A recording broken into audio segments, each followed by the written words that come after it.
Señores académicos, señor arquitecto Camilo Santamaría Gamboa, académico correspondiente, señor ingeniero Álvaro Pachón Muñoz, académico de número, señoras y señores. Les doy la bienvenida a la sesión de mayo del año 2026 en nuestra Academia Colombiana de Historia de la Ingeniería de las Obras Públicas con la conferencia titulada El Metro de Bogotá, Historia y Potencial Urbanístico para transformar la ciudad, que pronunciará nuestro académico correspondiente, don Camilo Santamaría Gamboa, a la cual seguirá la contestación de nuestro académico de número, don Álvaro Pachón Muñoz. Perdón. Camilo es arquitecto de la Universidad de los Andes de 1986, con posgrado en Planificación Urbana para Países en Desarrollo en University College de Londres de 1991. Tiene más de 30 años de experiencia en el desarrollo de proyectos de planificación urbana, urbanismo, transporte, vivienda de interés social y renovación urbana. Camilo fue admitido a nuestra academia como asociado asistente en agosto del año 2018 y fue promovido a la categoría de académico correspondiente en octubre del año 2019. Camilo ha participado en proyectos de gran escala, como el diseño de la primera línea del metro, la malla vial intermedia de Bogotá, el plan maestro de parqueaderos, algunas fases de Transmilenio, Ciudad Salitre, Ciudad Verde y varios otros megaproyectos, el Parque Tercer Milenio, Premio Nacional durante la Bienal, la Loma en Barranquilla, el diseño del nuevo casco urbano del municipio de Gran Malote y más de 50 proyectos de vivienda con más de 40.000 viviendas diseñadas y construidas en Barranquilla, Cartagena, Ibagué y en Bogotá y en la Sabana de Bogotá. A su turno, don Álvaro Pachón Muñoz, responsable de la contestación, es ingeniero civil de la Universidad Nacional de Colombia en Bogotá, Master of Sciences en Ingeniería Industrial e Investigación de Operaciones de la Universidad de California en Berkeley, Máster en Administración Pública de la Escuela de Gobierno de la Universidad de Harvard y Master of Arts y Doctor, PhD, en Economía por la Universidad de Harvard. Álvaro fue director de Ciencias Básicas de la Escuela Colombiana de Ingeniería, director de posgrado de Economía del Departamento de Economía de la Universidad Javeriana y decano de Economía de la Universidad de La Salle en Bogotá. Asimismo, ha sido profesor de las universidades Javeriana, Nacional, de los Andes y Escuela Colombiana de Ingeniería. También, Álvaro es fundador y socio de Álvaro Pachón y Asociados Limitada y ha sido consultor del Banco Interamericano de Desarrollo, del Banco Latinoamericano de Desarrollo, de las Naciones Unidas y de la Comunidad Andina de Naciones. Asimismo, Álvaro fue gerente general de la empresa Energía Eléctrica de Bogotá, director de procedimiento de datos del DANE, director de sistemas y procedimientos de la empresa de Acueducto de Alcantarillado de Bogotá y director de sistemas del Banco Cafetero. Su trabajo en consultoría e investigación se ha concentrado en la economía del transporte, la demografía, la economía regional y urbana y la evaluación económica y social de proyectos y la medición económica. Es coautor con María Teresa Ramírez de La infraestructura de transporte en Colombia en el siglo XX, con Frida Johansen de Pricing and Regulatory Issues in Urban Transportation, con Ernesto Gull, compilador de Transporte Urbano Masivo en Bogotá y editor del libro Lecturas de Economía Urbana, así como autor de varios artículos en libros y revistas, columnista del diario La Prensa, La República, la revista Guión, la revista Veritas y el blog personal sobre temas económicos. Álvaro ha sido miembro de las juntas directivas de la Academia de Historia de la Ingeniería de las Obras Públicas, ACHIO, de las asociaciones de antiguos alumnos de las universidades de MIT y de Harvard en Colombia, de la Asociación Colombiana de Cálculo Electrónico e Investigación de Operaciones, ACCIO. Álvaro es miembro vitalicio de la Sociedad Colombiana de Ingenieros, de de la American Economic Association y de nuestra academia, a la cual fue admitido como asociado asistente en noviembre del año 2010, promovido miembro correspondiente en mayo del año 2011 y ascendido a miembros de número en mayo de 2013. La conferencia que escucharemos hoy, con la contestación pertinente, presentará la historia del Metro de Bogotá desde 1946 hasta el año 2026, en la cual el académico Camilo Santamaría Gamboa abordará las principales decisiones adoptadas desde diferentes perspectivas política, de transporte y urbanística. Como eje central de discusión, la conferencia analizará los retos que plantea el Metro de Bogotá actualmente, construido en un 70%, en aspectos como la renovación urbana, el manejo de los corredores urbanos, el paisajismo y la gestión de vendedores informales. Asimismo, para integrar y articular el espacio público de la ciudad. Finalmente, aprovecho para comunicar a todos los académicos que, gracias a los buenos oficios de los secretarios general, don Luis Felipe Torres Rodríguez, nuestra academia ha sido formalmente incorporada a la red panhispánica de lenguaje claro y accesible que lidera la Real Academia Española, la RAE, en cabeza de su director, don Santiago Muñoz Machado, quien nos ha comunicado dicha feliz noticia mediante comunicación escrita el 24 de mayo del año 2026.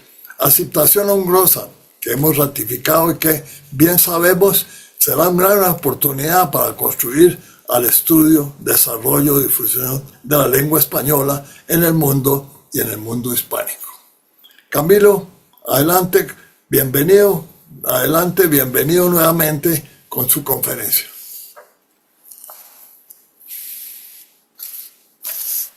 Bueno, pues muchísimas gracias, doctor Jaime Santamaría, por esta presentación y para mí es muy grato estar acá haciendo esta presentación a los gurús de la ingeniería que representan en esta pantalla hoy en la asociación.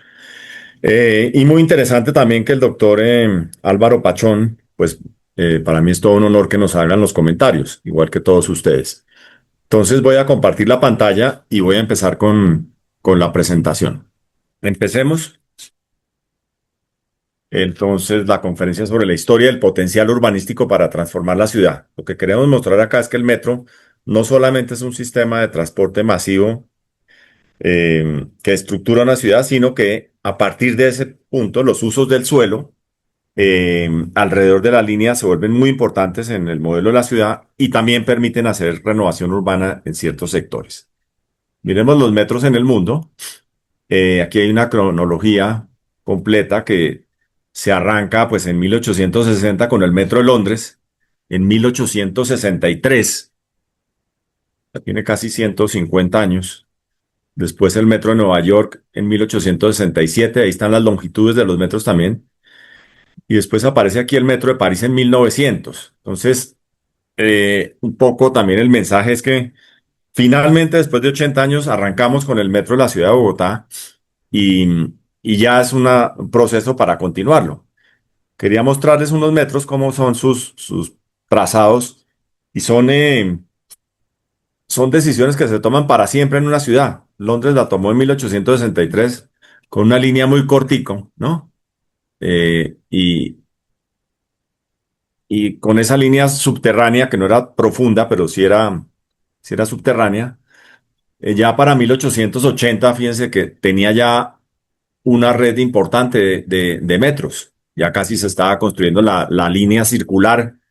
eh, y para 1900, ¿no? Ya han pasado 47 años. Tenían todo este sistema de metro. En 1920, del 11 al 20, se construyó toda esta red. En el 40, en el 60. Y finalmente en el año 2000, en el año 2020, pues tienen una red completísima de sistema de metro integrado con los buses y con los trenes. El caso de Nueva York también, muy interesante, en 1867 marcaron esta red. Aquí hay unas cosas importantes para decir en Londres, que muchas redes, muchas de las vías van debajo de calles principales, pero otras van por debajo a 40 metros de profundidad. No necesariamente coinciden con la estructura urbana. En Nueva York sí, fíjense, la ciudad está, el norte está a la derecha, arriba, perdón, el norte está a la derecha, y ahí está el Central Park en la mitad, y como esas grandes avenidas, pues todas tuvieron su sistema de metros. Hubo algunas elevadas y trenes elevados que con el tiempo los bajaron. También tuvieron tranvías, y apenas aparecieron los buses con la rueda de caucho, los reemplazaron por buses. Pero la red es muy impresionante, y tiene pues los 5 barrios de Nueva York integrados y muchas líneas paralelas que van por las mismas vías, y que una es local y algunas son expresas. Ahí está el norte de integración de las estaciones. Aquí se ve cómo por una misma vía pues hay varias líneas que se van juntando y después en los barrios se abre. Entonces es un sistema muy interesante. Aquí les traje el metro de París final, que como la ciudad es radial, aparece primero medieval y siempre tuvo trazados radiales, pues este es el sistema que tiene. No es tan ortogonal como el de Nueva York. Y Tokio inició en 1920 y tiene una red impresionante de metros, que en la ciudad se aprecia, pues que es una red subterránea, pero también tienen metros a nivel algunos, trenes a nivel y elevados, y autopistas elevadas. Entonces, una ciudad que tiene 40 millones de habitantes. El Tokio metropolitano es como si todo Colombia estuviera metido en una sola ciudad, con un sistema muy bueno que lo integra, y muy importante pues esa movilidad que tiene.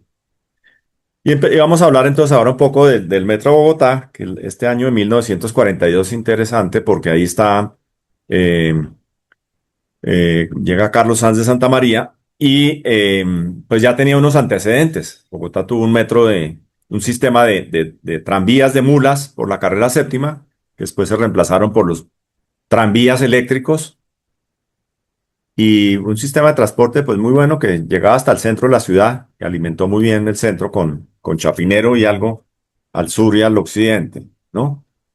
Y durante la alcaldía de Carlos Sanz de Santa María hicieron el primer trazado, que era básicamente una U invertida con relación a los cerros, y que se parece mucho a la red que se construyó finalmente, que era a partir del eje de la Caracas y la 13, pues ir hacia el occidente en Suba y en Kennedy.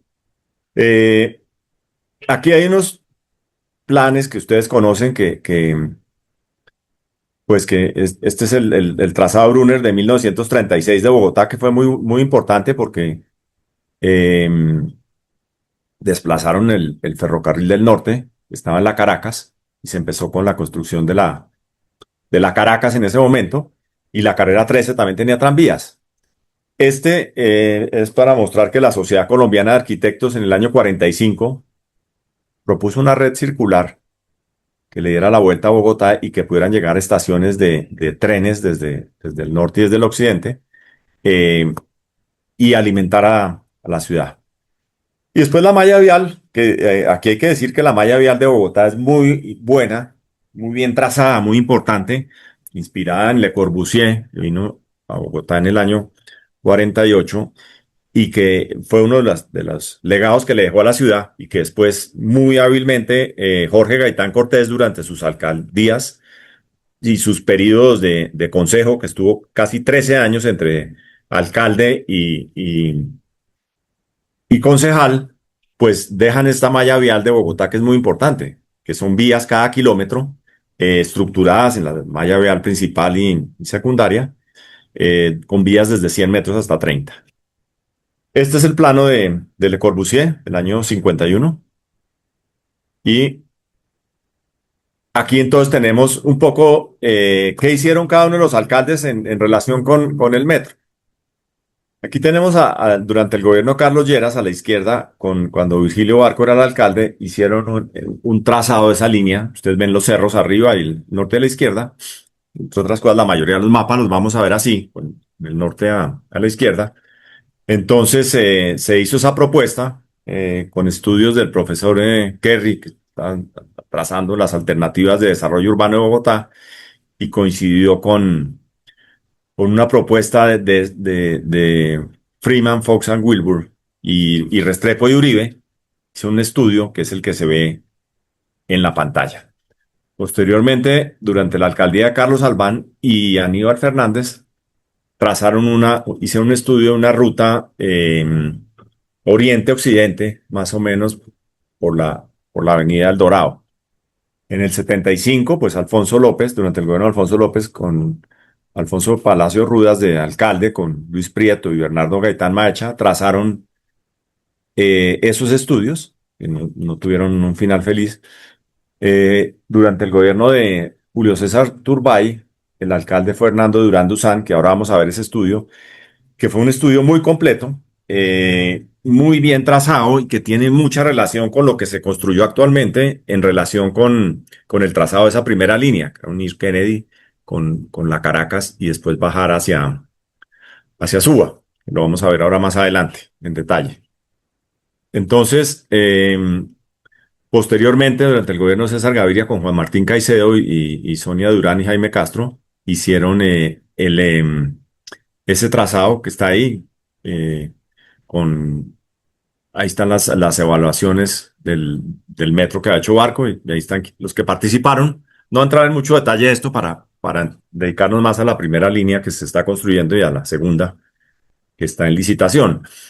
Y durante el gobierno de Ernesto Samper también se hizo una cosa muy importante que se llamó venía el estudio de YAICA, el Plan Maestro de Transporte para 1999, y también el proyecto de Ingetec Bechtel Sistra de transporte masivo del año 97, del cual Jaime Santamaría fue el director, y ahí se trazó un poco el futuro y el destino de Bogotá con tres líneas de metro y también con unas troncales de Transmilenio que se han pensado hacer en desarrollo progresivo por la Caracas y por la calle 80 y todo un sistema pues integrado además entre buses y el metro. Ese también lo vamos a ver ahora más adelante. Y posteriormente pues estuvieron los alcaldes Jaime Castro, Antanas Mocus, Paul Bromberg y Enrique Peñalosa. En el 2000 estuvo en la presidencia de Andrés Pastrana y estuvieron Enrique Peñalosa y Antanas Mocus y no lograron tampoco seguir adelante con el metro. Entonces miremos un poco ya la historia en detalle, que quería mostrarles este plano de Hernando Durán Duzán con Hernando Durán Duzán de alcalde. Unos estudios completísimos, ¿no? De INECO y Sofretú, eh, en que trazaron, digamos, la zona amarilla es la zona urbana de Bogotá y previeron cómo iba a ser todo el crecimiento de Bogotá. Estos estudios como el año 79, 80, previeron cómo iba a crecer en Bogotá, en la sabana de Bogotá y hacia dónde, en dónde se podía localizar la población, ¿no? Entonces determinaron una zona en el norte de Bogotá, que es donde está Lagos de Torca, por la reserva Van der Hamen, eh, pero Bogotá no cabía en su interior, un poquito crecimiento acá en Usme, y se inventaron la ciudad de Victoria, que es Funza, Mosquera y Madrid, y el crecimiento alrededor de Soacha. ¿Qué pasó desde que se trazó ese metro hasta hoy? Pues que la ciudad sí creció en esa forma. El norte de Bogotá se creció, pues actualmente tiene restricciones ambientales importantes. Soacha se desarrolló, hoy es una ciudad de 1 millón de habitantes, y Funza y Mosquera, Madrid, que era esta ciudad victoria de 800.000 personas, pues ya es un territorio hoy que puede tener unas 350.000 personas entre los tres municipios, y crecieron, pero crecieron sin el metro. Entonces ahora que se está construyendo el metro, pues un poco la estructura pues muestra que esos eran los sitios donde Bogotá iba a crecer. Aquí está más gráficamente, preveían 450.000 personas para Soacha, 800.000 hacia el occidente en La Victoria, 500.000 en el norte de Bogotá, en Kennedy, que habían 450.000 y un poco aquí en Usme unos 200.000, ¿no? Y eso es lo que creció Bogotá. Decían que para el año 2000, ¿no? Para el 2020 estamos más o menos con ese crecimiento. Aquí hay una propuesta inclusive de pistas del aeropuerto, de 5 pistas para tener una buena integración ahí con la región. Eh, entonces el trazado se hizo, fueron unos estudios muy completos, localizaron en las estaciones, detallaron la primera línea de metro y sacaron presupuestos, es decir, estuvo muy avanzada. Y lo que están ustedes viendo es la primera línea, que se las describo así rápidamente porque arranca en el río Bogotá y atraviesa un poco Bosa y llega aquí a la zona de Kennedy, ¿no? Sube en diagonal aquí por la autopista, por la vía del ferrocarril, se va por la calle 13, y toda la Caracas y termina acá en un portal en la 24 con calle 72, con calle 68, 72, sí. Entonces, pues ese estudio estuvo muy completo, era todo un metro subterráneo, tenía unos pequeños tramos a nivel aquí. A este estudio, pues, JICA y durante en el año 96 y cuando estaba Antanas Mocus de alcalde y posteriormente Peñalosa, pues la agencia internacional de transporte de JICA propuso unos troncales de buses, un sistema de troncales para Bogotá, que ahí ustedes las ven, por la séptima, por la avenida Ciudad de Quito, todo eso. Propuso una red de metros también alternativa, que es esa, nuevamente la U, y tenían una aquí por la carrera 30 y además la autopista norte, pero también propusieron unas autopistas elevadas, ¿no? La carrera séptima, autopistas elevadas para tráfico mixto, por la séptima, por la 30, por la 28, y pues el estudio quedó ahí en ese momento.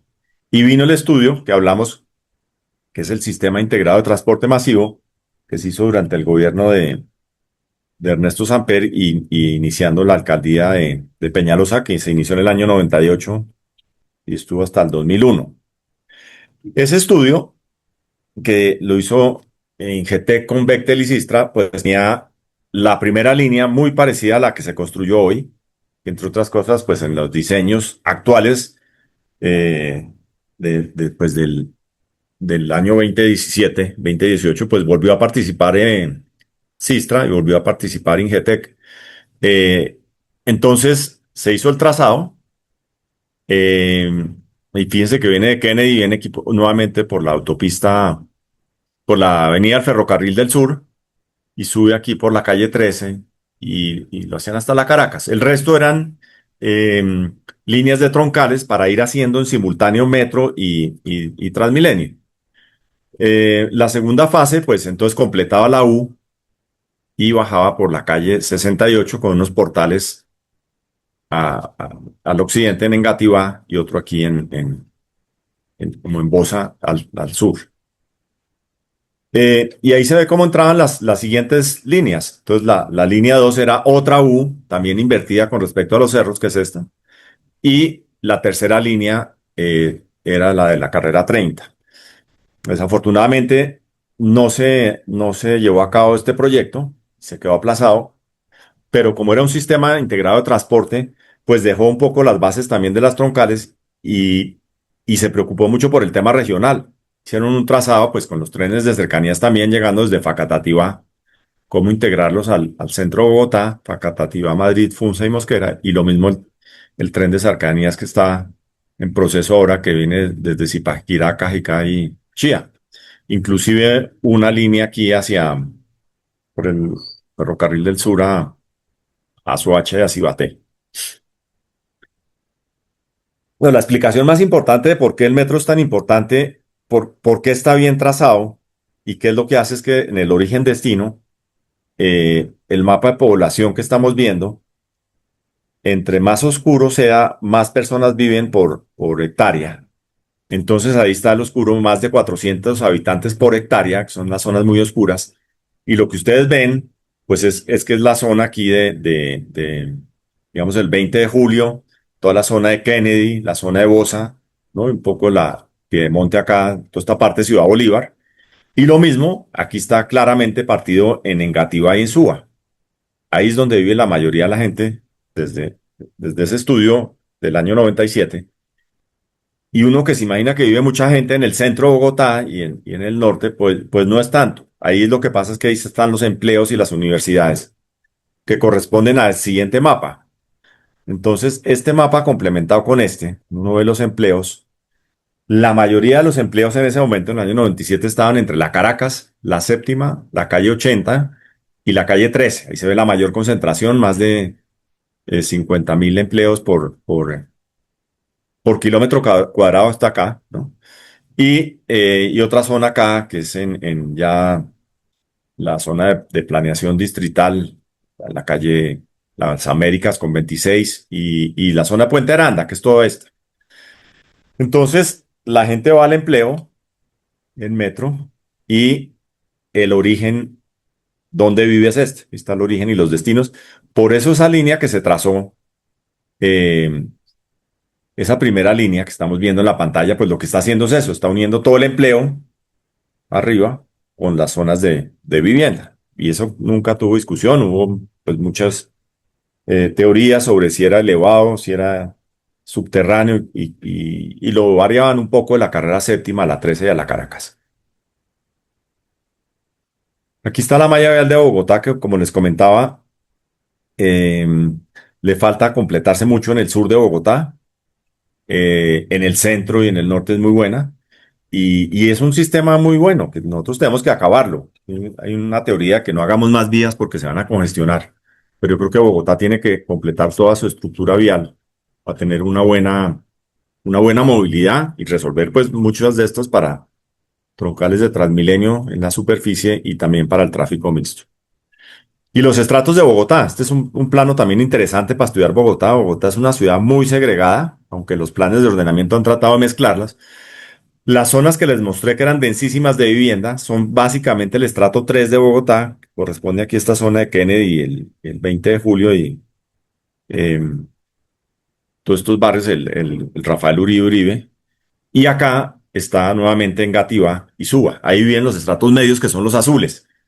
Eh, Son los estratos 3 y 4. Los rojos son los estratos uno y 2 que desafortunadamente pues han estado en la periferia, ¿no? Un poco hacia Usme, hacia Ciudad Bolívar, las zonas inundables de Bogotá hacia el río que ya no se inundan, ya está todo controlado.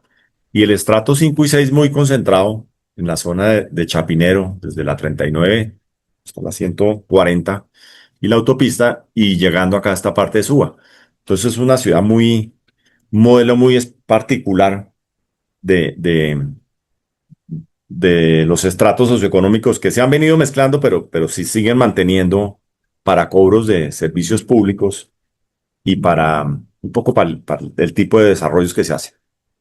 Esta es una síntesis muy buena de cuáles son los estratos de Bogotá. Ahí está el rojo, 5 y 6, los estratos medios en el centro y los menos favorecidos en la periferia. Y entre otras cosas, pues Bogotá, el 70% del crecimiento está en los estratos uno, 2 y 3, que es la mayoría, y los estratos altos crecen muy, muy poco.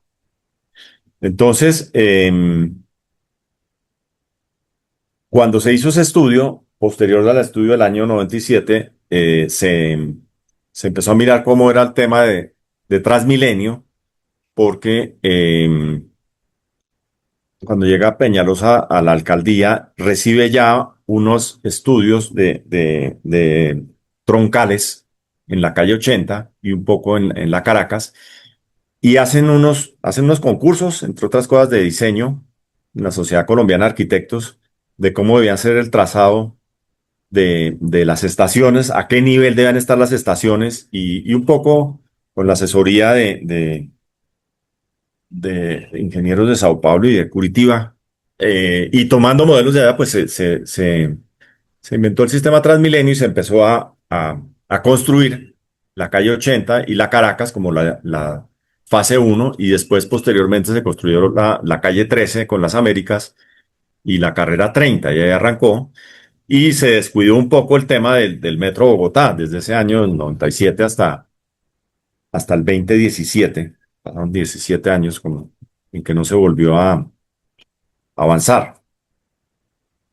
Pero la red siguió creciendo y está muy completa y los planes de ordenamiento se trazaron y posteriormente pues la red es muy completa. De lo que hay ahí se ve la relación de las estaciones las líneas que tiene actualmente con la línea del metro en amarillo, que entonces mientras se construía el metro, pues las líneas de Transmilenio empezaron a soportar ese tráfico que necesitaba el corredor oriental de Bogotá, que construyó la troncal de la Caracas, y también esta vía que va a Kennedy, pues también se empezó a...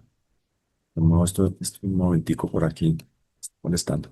Eh, También se empezó a reemplazar esto por la autopista del sur y por la vía de las Américas y la calle 13, ¿no? Esa es la U que ha estado presente en todos los metros, ¿no?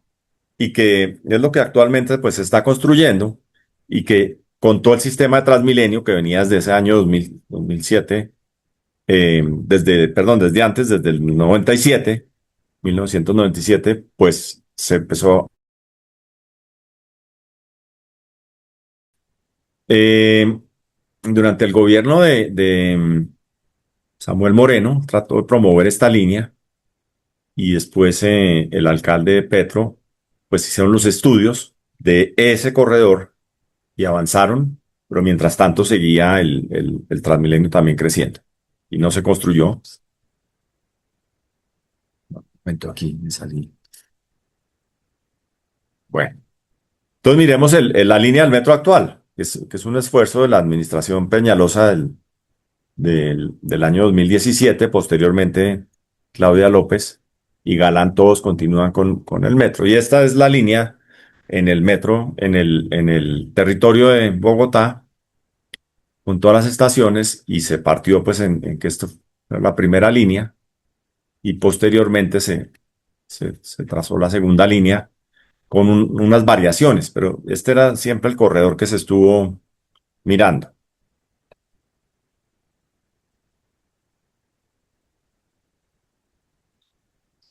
Si hay un acercamiento ya no pasa, ya. Entonces, aquí si el norte está arriba, estos son los planos ya oficiales del metro, ahí están las 16 estaciones que se hicieron, un promedio de 1 kilómetro entre líneas, y, y aquí están algunas de las imágenes de ese metro, cómo se pensó, y para que veamos algunas de las estaciones, pues el metro se tomó la decisión de hacerlo totalmente elevado, y se escogió como corredor la avenida Caracas, dejando el Transmilenio debajo y con coincidencia en algunos puntos entre Transmilenio y el metro. Ahí está la estación de la calle 45 y dejando un carril de tráfico mixto y otro de bicicletas en las calzadas laterales. Aquí ya está el diseño un poco más, cómo se construyó. Y aquí hay que decir, pues me hubiera gustado traer fotos actuales, pero que me ha sorprendido mucho la calidad del concreto y lo bien construido que está el metro. Está muy bien, la ingeniería es impecable el concreto y a la velocidad que lo están haciendo. Eh, Ese metro de la Caracas se construyó también en Santiago, Chile, por Sistra. Y entonces un poco a ese separador que va a tener 9 metros en la Caracas, pues le dieron un carácter un poco ambiental, porque siempre hay preocupación de qué va a pasar debajo de los metros y todo esto. Este metro que se propuso es tan alto que la luz entra por los lados y no se siente la sensación de ser un metro bajito y oscuro. Este de Santiago no es tan alto, el que se construyó creo que está como a 13 metros con 50. Y se tomó también la idea de Santiago, Chile, que era que las estaciones, en lugar del diseño de las de Medellín, que tenían las escaleras integradas dentro de la estación, se hiciera un pasaje, un puente, y se resolvieran las escaleras y las estaciones y todo el tema de los servicios que necesita una estación, escaleras eléctricas, la planta de energía, todo afuera del corredor. Estas son algunas de las de Santiago, Chile ya hay funcionando. Fíjense que entonces pasan a la estación por unos puentes elevados y funciona muy bien. Pues miremos algunas de las estaciones. Miremos, por ejemplo, la estación de la calle 63, en donde aquí sí está al norte arriba, aquí está el Templo de Lourdes, y acá está la estación, un poco mostrando cómo son los ingresos por fuera de la Caracas. Y, y para la renovación urbana, pues entonces estábamos mirando una serie de planos de alturas de la ciudad para ver dónde hay potencial. Todo lo que estamos viendo en este plano, está en blanco, quiere decir que está libre. Se compraron las tierras para hacer la estación. El amarillo, el azul es un piso y el amarillo son dos pisos. Entonces, cuando encuentra uno sitios en donde están concentrados, el amarillo y el azul son construcciones bajitas donde sería muy interesante hacer la renovación urbana. Lo mismo la población. Hicimos un estudio cuántas personas viven en cada manzana. Las manzanas que están en color crema, clarito, pues es fácil de hacer su renovación por el número de personas que viven. Ya las amarillas son más difíciles y estas naranjas son difíciles. Ahí viven 113, hay 113 hogares, ¿no? Sí, 534 viviendas. Se miró todo el espacio público y cuando uno mira la estación, entonces lo que les comentaba, pone la estación con su viaducto y esta zona de Chapinero en la calle 63 empieza a encontrar una serie de predios continuos de un piso y dos pisos que podrían tener un potencial importante de crecimiento. Eh, entonces, aquí están más planos. Lo que más me ha sorprendido del metro, digamos, aparte de la calidad de la construcción que tiene, es que Bogotá sí fue capaz de comprar las tierras para hacer las estaciones.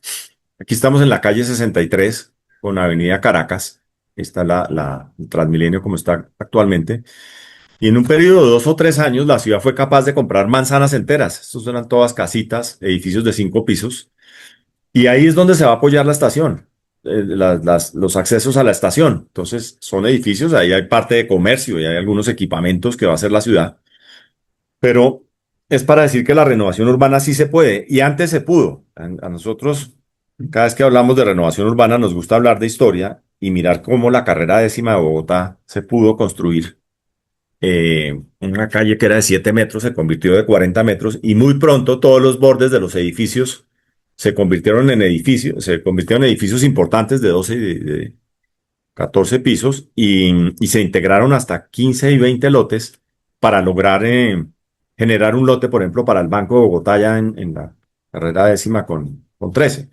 Entonces, Bogotá, que está tan deteriorada en esta zona de Chapinero, frente a ese corredor, pues sí podría tener una nueva ciudad ahí. Entonces, pero ¿qué es lo que fue importante? Que esto lo compró el IDU porque como es para transporte es muy fácil la expropiación. Si esto lo estuvieran comprando para hacer vivienda es muy difícil. Entonces hay que buscar cómo es el mecanismo para que entre el IDU y los privados logren tener tierra para hacer la renovación urbana.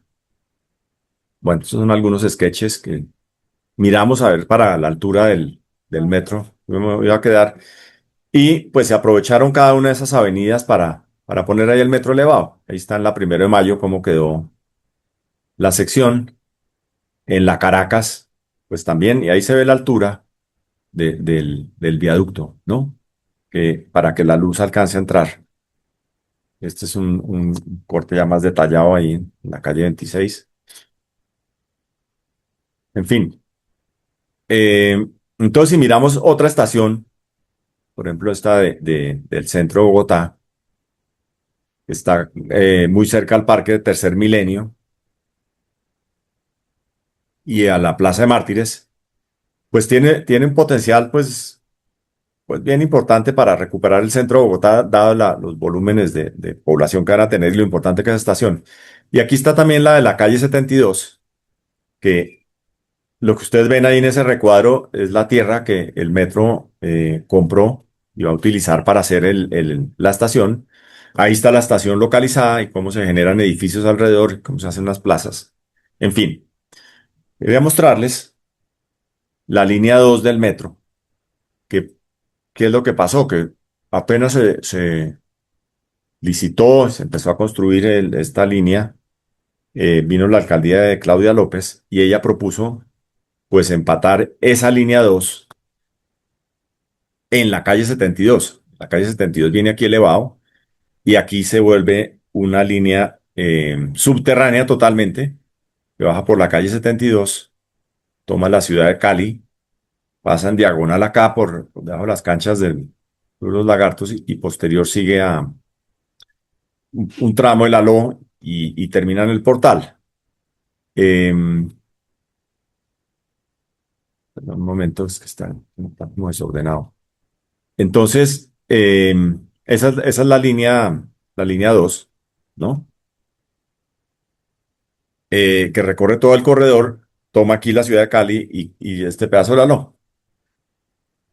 Mm, Miremos algunas de esas estaciones. La estación de la Caracas, esto tiene un diseño particular y es que cuando se empata aquí con la Caracas, que viene el viaducto, la calle 72 a la derecha está la séptima y aquí está la Caracas y aquí está la carrera 24.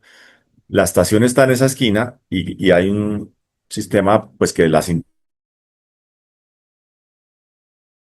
y se tomó la decisión de que no fuera por el corredor exactamente, sino que fuera por los predios eh, a una profundidad creo que de 40 metros. Y entonces la estación de la 72 es esta. Fíjense, aquí viene el norte está arriba, aquí viene por la 72 y llega aquí a este punto. Eh, Ese es el área que se tomó. Ahí está como quedó la estación. Y pues importante ver los 4 puntos. Está subterránea, entonces nuevamente vuelve a tener, digamos, puntos. Estos edificios grises es unas entradas al metro. Allá está la estación profunda, 40 metros, como es la plataforma y todo eso.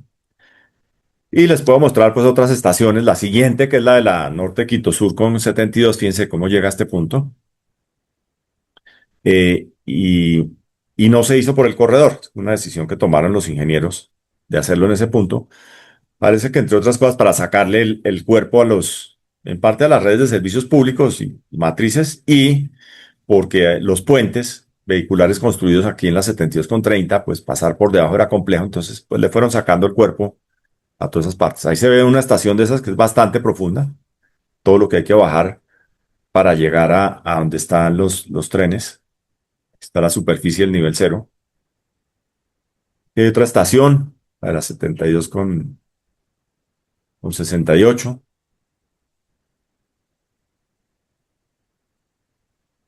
Y pues a lo largo de ese corredor, pues también se podría hacer otro tipo de renovación urbana. Estoy mirando, por ejemplo, que el barrio Los Alcázares, que son casas de 2 pisos, muy bien mantenidas y muy bajitas, pues podría convertirse en una ciudad de este tipo, ¿no? De unos 6, 8 pisos, generar más espacio público y densificar la ciudad en esos sitios alrededor de las estaciones, ¿no? Aquí está, por ejemplo, las alturas de esa calle 72. Entonces, lo que les decía que en amarillo y azul son de 1 y 2 pisos, hay un potencial inmenso de hacer una muy buena ciudad alrededor de ese corredor de la calle 72, porque lo que están viendo en pantalla amarillo y azul son 1 piso el azul y 2 el amarillo, mientras que la calle 72 arriba con séptima, fíjense la situación como está, ¿no? Entonces, sigamos con el recorrido y se llegó al sitio de la Aló, eh, que es una reserva de la ciudad importantísima. Desde el año 61 vienen reservando el corredor del Aló, tal vez la vía del occidente más importante de toda la ciudad, 100 metros de ancho. Y ahí se ve pues que tiene un eje principal y ha tenido ya pues un par de diseños geométricos completos para construirla, eh, que es una vía de 10 carriles y que se diseñó como una vía urbana, que no sea una autopista, sino que sea una vía de paso importante, que puede tener camiones, pero también es para todo el tráfico de Suba y de Engativá y de Kennedy. Y la ciudad los necesita, integrarlos, ¿no? En esta propuesta del metro, pues al final del gobierno de Claudia López se propuso una universidad sobre el corredor y se propuso que el metro fuera por debajo y no hacer la avenida Los, sino tener más bien una universidad de edificios de vivienda que, digamos, la administración actual no aprobó, es una actuación estratégica y afortunadamente, pues este corredor se mantiene para construir la avenida, pero con una serie de problemas en los humedales donde no se ha querido pues desarrollar. Y finalmente, pues para hablar un poquito de renovación urbana, pues una estación de las que está construyendo, de las 16 que está haciendo Bogotá, tiene en el centro la estación y a los lados los accesos y zonas de comercio ya internas y equipamientos para la ciudad. Pero los privados, como son estaciones elevadas, se podrían pegar con edificios de 2 y 3 pisos, con zonas de comercio, sobre todo, y algunas oficinas, hacer unos englobes alrededor de la avenida, de las avenidas, hacer edificios, mejorar también todos los barrios vecinos de baja densidad, pero conectarlos con las estaciones, con el espacio público, ¿no? Y generar grandes equipamientos alrededor. Se pueden hacer centros recreativos, es decir, cada estación es la oportunidad de hacer un pedazo de ciudad completo. Y entonces, pues mirando el corredor, pues hay muchas opciones. Ahí el sueño de haber hecho pues el Parque Tercer Milenio, que son 16 hectáreas que se compraron en el centro, a 3 cuadras de la Plaza de Bolívar, donde quedaba el cartucho de un deterioro inmenso. Pues este plan se hizo y se quería hacer alrededor varios planes parciales de renovación y ocupación. En la línea metro pues va a pasar por este punto, por la Caracas. Entonces pensamos que este es el momento en que sí se van a poder desarrollar muchos de esos planes en el barrio Santa Inés, en San Bernardo, en la estación central, ¿no? Eh, y porque, pues Bogotá, fíjense en esta imagen, esto es muy el reflejo de Bogotá, que es 60% de la ciudad ha sido desarrollado informal. No quiere decir que ha sido invadido, sino que se hizo sin aprobaciones de planeación y sin aprobaciones de las empresas públicas. Una ciudad de 2 pisos, 3 pisos, pero donde vive una gran cantidad de gente, porque no hay parques, las vías son angostas, entonces es la oportunidad de hacer renovación en muchos sitios de estos. Y ya para terminar, pues la Oficina de Planeación Distrital de Bogotá se inventó una cosa que es un poco lo que tienen en Sao Paulo y en otras ciudades, que es la captura de valor. Es decir, eh, las líneas de, de Transmilenio y de Metro generan valor en sus bordes. Y entonces se están diciendo, capturemos un poco ese valor para la ciudad, pero le damos la oportunidad de que cuando usted encuentre un predio frente a una línea de metro o a un corredor de Transmilenio que esté ya diseñado, por ejemplo, el de la séptima o el del tren de cercanías, o todos los que están construidos, tras la avenida Suba, la carrera 30, eh, el sector privado puede tomar una manzana completa o un predio, llevarlo y le dan las mejores normas de renovación urbana y de usos del suelo y de altura para hacer proyectos. Entonces, el metro, digamos que dejó unas zonas alrededor de cada estación para hacer renovación, pero a lo largo de todos estos corredores y además aplicado a otros, pues la ciudad lo está permitiendo hacer edificios de esto. Ahora hay que tener un modelo, porque si Bogotá no define bien sus alturas, pues van a aparecer edificios de 30 pisos por toda la ciudad, ¿no? Está bien densificar los corredores, pero muchos de los barrios también se están densificando. Entonces, fíjense, nuevamente les dejo la reflexión de que cómo sobre la Caracas, en la estación de la calle 44 y 45, se compró la tierra y se hizo. Eso permite, pues, tener una ciudad muy interesante. Entonces, muchas gracias. La respuesta del ingeniero Álvaro Pachón. Adelante, ingeniero Álvaro Pachón, con su contestación a la magnífica conferencia sobre arquitectura y desarrollo del transporte y todos los aspectos del Metro de Bogotá de Camino Santa María. Adelante, Álvaro Pachón. Señor secretario, por favor, permitirle el acceso. Eh, Muy buenas tardes. Eh, Indudablemente, lo primero que hay que hacer es felicitar a Camilo por la magnífica conferencia. Es muy distinto cuando eh, uno tiene solo las diapositivas cuando viene ya con música y letra. Entonces realmente es muy importante la presentación que hizo Camilo, la hizo muy bien, una cantidad de información que había preparado y yo creo que hay muchas cosas para comentar. Infortunadamente no tuve el tiempo para poder escribir algo preciso, pero sí creo que ha dado mucha oportunidad para hablar de cosas de esto. Eh, Tiene dos temas que él los puso muy claro, la historia y el potencial de esto, o sea, ¿qué viene de aquí para adelante? O sea, que hemos visto en esto y qué se nos abre en la oportunidad de eso. Ha hecho una mención a estudios para la El, época de Hernando Durán Luzán. Y me gustó mucho el ejercicio que hizo Camilo sobre eh, las gráficas en donde decía el presidente era tal y los alcaldes fueron tales. Y realmente a veces hay como un contra, como peleas o diferencias entre lo que quiere el alcalde y lo que quiere el gobierno nacional. Entonces ahí se nota que a veces como que había un presidente que quería unas cosas, a veces había un alcalde que quería otras, sobre todo en la época en que ya tenemos la elección popular de alcaldes. O sea, a partir del año 88 es marcado que ya no es que el segundo puesto importante era el alcalde de Bogotá y era elegido, era nombrado por el presidente. Esto, la elección popular de alcaldes, cambió mucho el, el sistema de esto y le dio continuidad y le dio otra fuerza. Y creo que fue muy importante la definición de la famosa ley de metros, en donde se dijo que el gobierno podía participar hasta el 70% en las inversiones de transporte masivo. Eso le dio como unas reglas de juego a la participación del gobierno nacional en las decisiones del transporte urbano.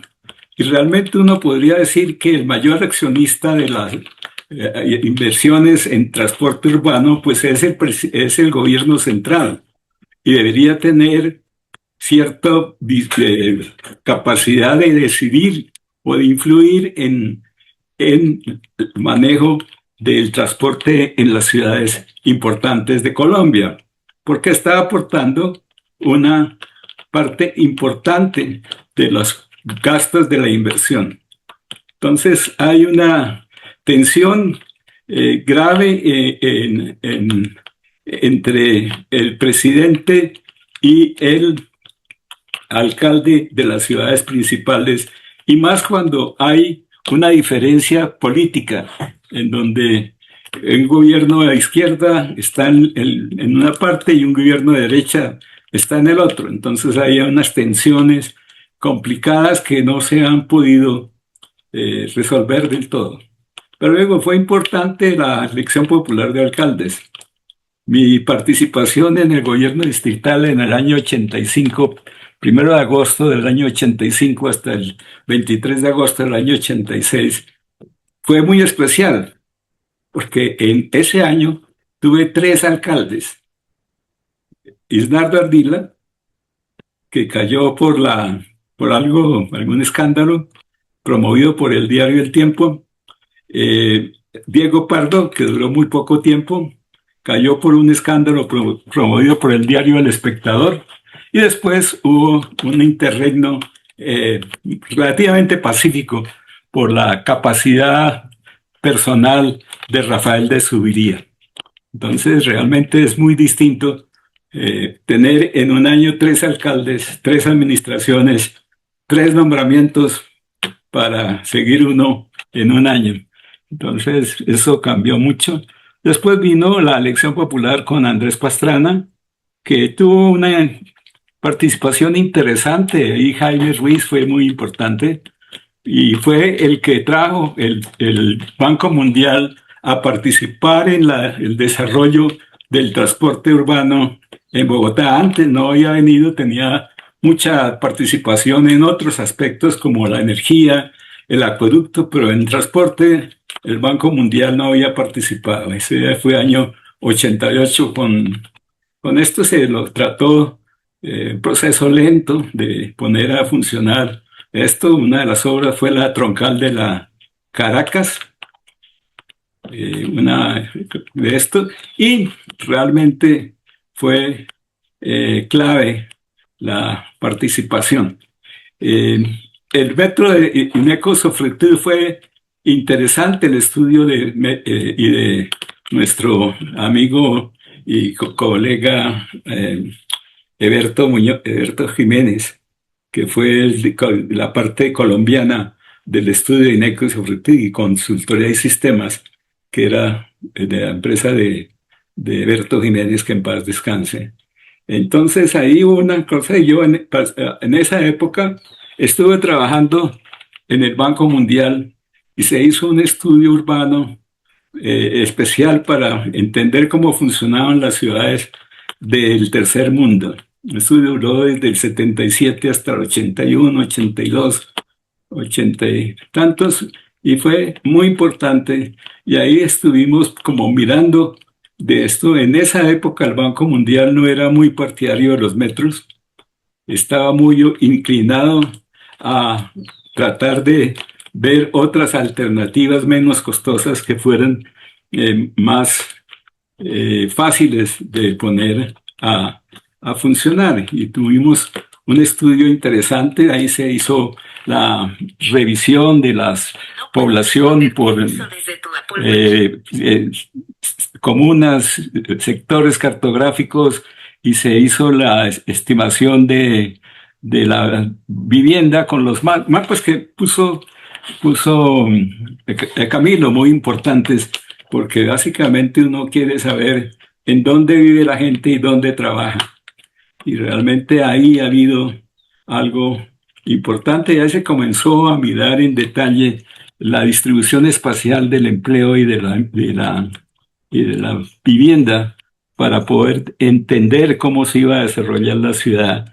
Y se miraron básicamente cómo había venido creciendo la ciudad y cómo se veía que había una descentralización clara hacia la periferia de esto, y que los barrios centrales prácticamente no tenían ya población y se iba a tener una distribución hacia las afueras, hacia esto. Fueron muy importantes en esa época, por una parte, el estudio de Kerry, que lo menciona Camilo, de alternativas para la ciudad, fue importantísimo porque ahí miró en detalle cómo iba a ser, y miró que si seguía la ciudad tratando de crecer con las mismas densidades, iba a ser inviable poder sostener ese tipo de desarrollo para una ciudad en rápido crecimiento como Bogotá de esa época. Ese fue un estudio muy importante, y de ahí nació un poco la idea de Kerry, de las ciudades dentro de las ciudades. Y un ejemplo importantísimo de esa idea es el salitre. Realmente lo que uno le aterra de lo bien que se maneja la cosa en Bogotá es el crecimiento de la ciudad salitre. Esa era una zona realmente de lotes de engorde de la beneficencia de Cundinamarca. Y ahí realmente ha crecido una ciudad muy moderna, una ciudad muy agradable, lo que combina usos de residencia y de empleo que son importantes. Entonces de ahí sale esa idea de las ciudades dentro de las ciudades. Ahí sale la idea de Owen de tener la ciudad accesible. Realmente muchos de los problemas de transporte no se pueden resolver solo por transporte, sino por diseño urbano. Ahí está el estudio de la fase 2 como una continuación de las ideas de Kerry, en donde participaron de la Universidad Nacional y profesores de la Universidad Nacional, como Eduardo Villate y Hernández Juan.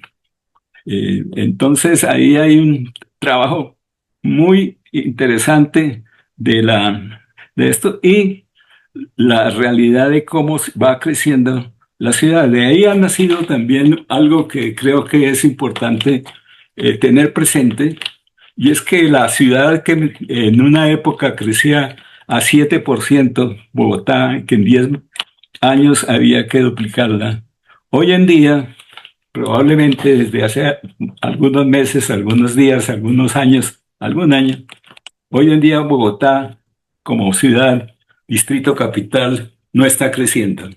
Está totalmente, ha llegado a un nivel en que su población ha permanecido constante. Y eso es una situación realmente diferente a la que se vivió en esas épocas.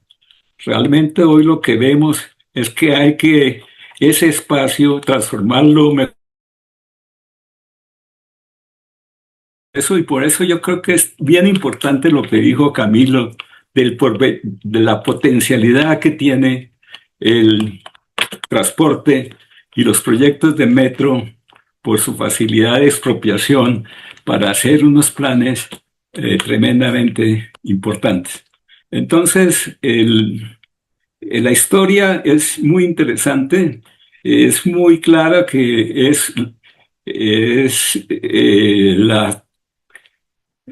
el empleo y la vivienda marcan la U invertida de todos los proyectos. Hay que tratar de hacer, y no es el centro tradicional de Bogotá de los años 60, en donde todo estaba en el centro de Bogotá, en donde Ingetec estaba en la calle, no sé, 19, Examen Ingenieros, donde yo comencé mi vida profesional, estaba al lado del Tiempo, ahí estaba todo. En la esquina del Tiempo estaba localizado todo Bogotá. Todo el empleo, todas las cosas, todo era allá de esto. Después se fue expandiendo el empleo al Centro Internacional, a la Siena. Esto ya ha sido algo bien importante que ha marcado las posibilidades de transporte, porque no es el centro único que caracteriza a ciudades más antiguas como el centro de Manhattan y otros. Es una ciudad que tiene unas características mucho mayor descentralización del empleo y ha tenido. Entonces, el punto de la historia yo creo que es interesante, muy bien planteado en la decisión de comparar un alcalde y el presidente y sus alcaldes, qué es lo que ha pasado. Y yo añado entonces que es distinto el de 88 hacia acá y antes, donde había más relación y donde había poca continuidad en los alcaldes. Realmente Durán Dussán fue importante porque estuvo 4 años y avanzó el proyecto Metro con INECO y Sofruti hasta casi poderlo completar. Y realmente en ese momento estaba sometido en los dos proyectos, el de Medellín y el de Bogotá, y tenía mucha más maduración, estaba más maduro el proyecto de Bogotá, pero las cosas políticas cambiaron y se hizo el metro en Medellín y no en Bogotá. Probablemente ha debido ser al revés.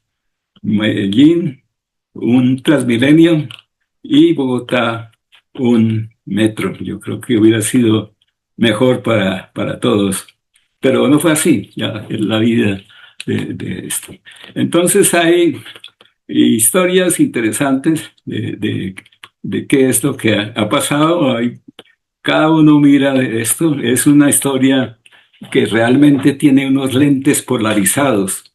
La gente mira con una P, ya sea de Peñalosa, de Petro o de Pachón, que dice cosas locas por ahí. Entonces, es un mundo polarizado en cuestiones de metro cuando no debería ser, cuando debería tener una solución en que se va a hacer y dentro de las soluciones, aunque no sea lo mejor, hagámoslo lo mejor posible.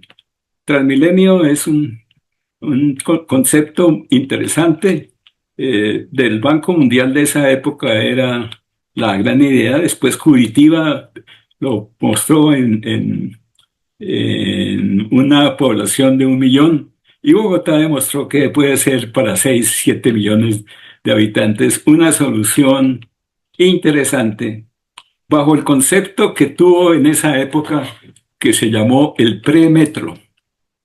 Realmente el Transmilenio y la Caracas nunca se consideraron que era un corredor exclusivo para buses. Era un corredor para buses como fue el solo bus de la décima, que fue terriblemente ineficiente, malo, y después se mejoró con el concepto del solo bus de la Caracas, y mejoró, pero no fue tan bueno, y el Transmilenio de Peñalosa como concepto de premetro fue muy bueno. ¿Por qué? Porque demostró que por ahí había demanda, mostró que hubo alguna renovación con relación a eso, pero fue un proyecto donde la falta de cultura ciudadana o de urbanidad de Carreño acabó con un proyecto bastante interesante. Entonces, el proyecto del metro, yo creo que es muy interesante lo que dijo Camilo. Sorprende lo bien que está hecho, sorprende lo bien que está pensado esto, a pesar de que tenga dificultades, pero se ve un proyecto que puede ser el inicio de una etapa importante para Bogotá. Y una etapa importante para Bogotá con las restricciones que tiene de que va a ser una ciudad en donde no va a haber un aumento muy grande, en donde va a haber unas dificultades de conservar la base económica de esto, porque la gente, las viviendas de altos ingresos, las industrias se están moviendo de Bogotá. Bogotá está enfrentada a una crisis fiscal porque sus buenos pagantes de impuestos se están moviendo por fuera de la ciudad. Las industrias se han movido de fuera de Bogotá. Eso es algo que se ve en todas partes. En el estudio de la ciudad que yo mencioné, había una idea se hicieron estudios sobre la localización de la industria y se tomó como paradigma el libro famoso que no sé ya cuánta gente lo tenga y lo haya leído, que se llama Anatomía de una Metrópolis, que es de Hoover y Vernon, que es un libro importantísimo de cómo se desarrolló la región metropolitana de Nueva York. Es un libro extraordinario, da unos marcos de análisis muy importantes y que nos sirvieron para esa época de tener una idea de cómo iba a poder evolucionar la economía de Bogotá. Entonces, hay unas condiciones de esto y uno a veces podría pensar como eso, que a Bogotá nos llegó tarde el metro. Quién sabe si ya tanto que sufrimos para tener un metro, ya llegó en la época en que ya no era tan necesario, porque el crecimiento de la ciudad, porque las condiciones son diferentes, porque hay una movilidad distinta, porque las tecnologías han cambiado. Tenemos buses, pasan ahí al lado de mi casa, buses verdes, eléctricos, toda esa idea de que era muy complicado la contaminación, todo eso como que ya no es tan sí o no, de que el transporte verde es el transporte eléctrico y el transporte rojo es el transporte de buses. Realmente hoy en día eso ha ido cambiando, indudablemente todavía puede ser más rentable, pero uno ve que va a haber unos cambios importantes tanto en el transporte público, el transporte privado y, tenemos unas perspectivas importantes y lo clave es cómo podemos aprovechar estos desarrollos para mejorar la ciudad. Y es impresionante lo que pone los mapas de Camilo, que yo no los entendía porque no sabía que unos colorcitos azules eran un piso o dos pisos, y eso no entendía, pero cuando lo explican a uno, por más burro que sea uno, como que comienza a entender que eso es clave para poder hacer la renovación urbana y que hay unos potenciales inmensos de hacer desarrollo en Bogotá, en barrios que tienen accesibilidad muy buena, pero tienen servicios muy malos, tienen estructuras viejas, tienen usos mezclados como el 7 de agosto y una serie de cosas que realmente no, no, no se compadece. Y al lado, probablemente al otro lado de la cerca, al otro lado de la calle, hay unos edificios. Y vamos a tener entonces también estos trenes o regiotrams, o no sé cómo se llaman, que van a cambiar la ciudad. Vamos a tener, sin hacer muchas cosas, vamos a tener ya una red férrea importante, vamos a tener unos cambios en la ciudad importantes y vamos a tener el espacio de que la ciudad no se tiene que hacer cada 7 años o cada 10 años, sino tenemos una ciudad que la podemos ir ajustando a lo que queremos. Y yo creo que ese sería unas cosas de esto. Y yo voy a poner una idea loca que siempre tengo. Y yo veo que en lo que hablan de el transporte orientado, no hacia el transporte público, sino orientado por el transporte público, hay una zona que a mí me ha impresionado y que yo creo que ha debido llegar hasta allá el metro, que es la escuela militar. La escuela militar es un sitio muy clave,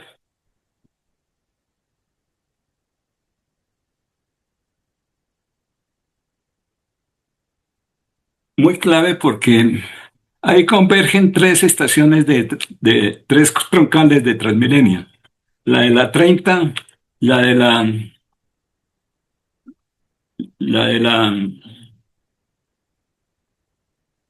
80 y la de Suba. Y además hay un espacio importantísimo para hacer desarrollo urbano. Yo creo que ese sitio, si tiene un acceso de metro, eliminaría la necesidad de construir la línea 2. Yo creo que es mucho más rentable hacer una prolongación hasta la escuela militar desde la 72 que hacer una nueva línea. Que yo creo sinceramente que esa línea no tiene mucho por venir desde el punto de vista económico. De la rentabilidad de esa línea no es clara. Como persiguen los inversionistas, no lo ven clara. ¿Cómo se llama? La licitación se declaró desierta, que probablemente no le ven que eso tenga mucho por venir. Ojalá se pudiera hacer, pero yo creo que esa línea, dadas las condiciones de la ciudad, no va a tener la prioridad de esto. Y probablemente si mejoramos los sistemas, si cambiamos de esto, si nos civilizamos y respetamos nuestros servicios públicos, yo creo que Bogotá podría tener un magnífico sistema de transporte urbano basado en unas troncales y basado en una línea que se podrá expandir hacia el norte hasta la 100 y se podrá ir hasta la escuela militar con rentabilidades altas, manteniendo de esto, pero no hacer una línea tan costosa como la que puede ser y que probablemente, en mi opinión, hoy en día tiene poca justificación económica. Y para eso quiero terminar diciendo que realmente mucho de mi participación en la en en el transporte público ha sido como evaluador de estudios de evaluación, evaluador de estudios que son estudios de evaluación económica. Y muchas de mis críticas a los estudios no son a los proyectos, son a los estudios. El estudio que se hizo en la época de Barco, ese estudio es un estudio malo. Tratar de poner los ferrocarriles como el eje, los corredores de los ferrocarriles como el eje del transporte público de Bogotá es equivocado. Y las evaluaciones que salían de ahí daban que esa inversión no era rentable. Y el libro que se publicó con Ernesto Gull y con las Andes muestra claramente cuáles eran las falencias de ese estudio. Después yo hice un análisis por reporte de la propuesta del metro de Petro y mostré que ese estudio era muy malo, no era el proyecto en sí, sino el estudio, y que el estudio no soportaba una inversión de esa magnitud. Posteriormente se revisaron los estudios y salieron algunas conclusiones en que daba que los proyectos eran relativamente rentables. Y yo creo que en Bogotá hacer estudios serios de evaluación económica de un sistema de transporte masivo basado en metro va a dar muy difícil de que se justifique totalmente desde el punto de vista netamente económico. Porque la razón es muy clara. Competir contra Transmilenio es muy distinto de competir contra un sistema de buses o competir contra un sistema donde el carro particular tiene gran preponderancia. Si tenemos unas troncales de Transmilenio separadas que pueden avanzar a unas velocidades racionales, un metro le mejora muy poquito y el costo adicional es bastante grande. Entonces, eso es difícil de sostener en esto y probablemente hay que hacer un metro. Ya un poco tarde, ya probablemente sin mucha extensión. No creo que el metro de Bogotá, el sistema metro, sea muy grande. Tendrá unos 10, 20 kilómetros más, pero no va a tener mucho más de esto por la razón que digo que Bogotá llegó a su punto. Y con esto termino y agradezco mucho la oportunidad que me dieron de hacer el comentario de esta presentación tan interesante de Camilo y agradezco la oportunidad nuevamente. Muchas gracias. Muchísimas gracias por los comentarios al ingeniero Álvaro Pochón de toda su experiencia, toda su trayectoria en las diferentes empresas en que ha trabajado, en Samer Ingenieros, Álvaro Salgado, nuestro gran amigo que no está con nosotros y mucha otra gente que ha trabajado en estos sistemas de transporte masivo. No, voy a dar la palabra a quienes quieran hacer un comentario, pero quisiera simplemente hacer 2 o 3 puntualizaciones, ¿no? Recordando una de las cosas que dijo el ingeniero Pachón, muy importante la ley 310, la ley 310 de 1997, es la ley que permite financiar al gobierno nacional hasta el 70% durante el gobierno de Ernesto Samper. También, pues, que obviamente el gobierno de Ernesto Samper fue que hicimos los estudios en 1997 de Ingetec Bechtel Systra. Yo traje a Systra a Colombia. Systra es el sistema de metros de París. Yo estuve allá con ellos y les propuse que vinieran aquí a trabajar con nosotros a Ingetec y con Bechtel, que ya Carlos Ospina, el gerente de Ingetec, tenía un compromiso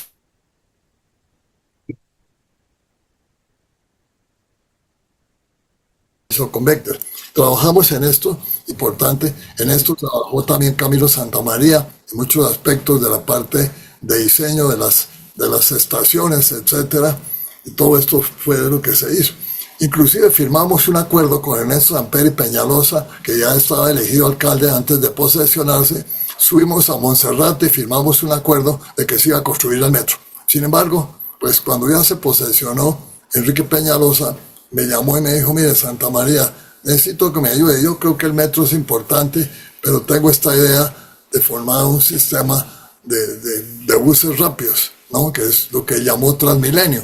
Y le he pedido a los señores brasileños de Curitiba, una ciudad muy pequeña, 200.000 habitantes en esa empresa, pero tenían algún conocimiento, que vengan acá a ayudarnos con este sistema de buses rápidos, el BRT que se llama. Llegaron acá los señores de, de, de Curitiba y me pidió que les ayudara. Entonces estuvimos conversando, fue una conversación interesante y lo primero que me preguntaban, bueno, ingeniero Santa María, ¿dónde van a quedar los paraderos? Paraderos de buses. Yo les dije, no, pues infortunadamente no es que haya paraderos. Me dijo, entonces, ¿qué? Concepto metro, estaciones. Lo más importante que tiene Transmilenio, que en esa época era simplemente con unos paraderos donde la gente estaba expuesta a todos los problemas del clima, etcétera, es entrar al sistema, todos los los usuarios entran al sistema. Es el concepto metro que se utilizó para el Transmilenio, que después se ha utilizado en muchísimos otros sitios en Ciudad de México, es muy extendido. Y otros dos aspectos que fue el diseño precisamente Transmilenio. Primero, una ruta independiente por la izquierda, que fue por donde pueden tramitar los buses independientemente, ¿no? Entonces se requería que fueran buses de puerta izquierda y simplemente que te pudieran transitar a todo lo largo sin ninguna interferencia. Y luego otra parte interesante era en las estaciones tener doble calzada para que los buses de larga distancia pasaran directo. Eso es Transmilenio. En resumidas cuentas quería simplemente hacer ese comentario, ¿no? Entonces, pues esas son las cosas que quería decir y que permiten lo que también en este momento ya estamos en otro aspecto en Bogotá, con lo que mencionó también Camilo y también mencionó Álvaro, que son los trenes de cercanía que se están estudiando, de cómo se va a integrar otra vez la región con los trenes de cercanías, que en cualquier ciudad importante, en París, etcétera, están los trenes de cercanías que comunican a la ciudad capital con la parte de los municipios cercanos. Bueno, quienes quisieran hacer comentarios, por favor, levantar. O primero le voy a dar la palabra a Camilo que haga un último comentario de lo que dijo Álvaro Pachón. Camilo está pidiendo la palabra, por favor, adelante Camilo, y después quien quiera de ustedes hacer comentarios. Adelante Camilo, muchas gracias. Bueno, no, pues en primer lugar, agradecerle a Álvaro Pachón por estos valiosos comentarios, que en realidad él es el que ha debido dar la conferencia y yo más bien ser el comentarista. Creo que tiene un conocimiento impresionante y la memoria de los estudios. Me parece muy interesante lo que habló de, en su orden, pues, la tensión entre el presidente y el alcalde. Es que eso no debe estar pasando en la ciudad de Bogotá ni en Colombia, sino que debemos tener unos grupos técnicos que resuelvan qué es lo que hay que hacer en las ciudades y particularmente en Bogotá. Debemos tener unos grupos técnicos. Yo le he oído a muchas personas hablar del profesor Kerry, que miró temas de Bogotá y miró a nivel nacional todo cómo se debía planear el territorio. Es que aquí nadie volvió a decir cuál debe ser el plan nacional de carreteras, dónde debe crecer Colombia, cómo son los puertos, eh, y la ciudad de Bogotá, dónde crecer y cómo debe ser ese sistema de transporte. Yo creo que hemos perdido mucho la técnica. Entonces, retomando lo que dice Álvaro Pachón, yo creo que sí es importante mirar eso del profesor Kerry y muy particularmente lo de las ciudades dentro de las ciudades. Eso que habló de Ciudad Salitre y porque Bogotá necesita completar sus centralidades, sitios donde la gente una centralidad es un sitio donde hay empleo, donde están los temas de salud, de educación, donde la gente se encuentra, son sitios importantes de la ciudad, algunos ya existen, ¿no? Pero hay que terminar de completarle a Bogotá muchas centralidades para que la gente no haga recorridos largos. Entonces eso me parece muy valioso. Seguir mirando el proyecto de fase 2. Yo lo he estudiado bastante y me parece que los aportes son inmensos y aprovechar a todos los que están presentes en esta reunión, incluyendo a doctor Pachón, para seguir profundizando ese de fase 2 que le puede ayudar mucho a Bogotá en este momento. Eh, el comentario que llegó tarde el metro a Bogotá y que está en las redes de Transmilenio, pues en parte, pues tiene razón, pero la percepción que hay de Bogotá es que es una ciudad inviable desde el punto de vista de movilidad. Se volvió, realmente es muy compleja. Todo lo que logremos hacer para mejorar la movilidad es importante desde Transmilenio y pues completar todo el sistema. Yo creo que el metro hay que terminarlo, como él decía, los kilómetros claves para que pueda funcionar bien. Eh, y sí, yo creo que la elección popular de alcaldes le hizo daño un poco a Bogotá. Antes el presidente con la misma línea de su alcalde y nombrando equipos técnicos, pues se podían dar el lujo de escoger unos funcionarios técnicos muy, muy buenos y en línea con el alcalde y el presidente.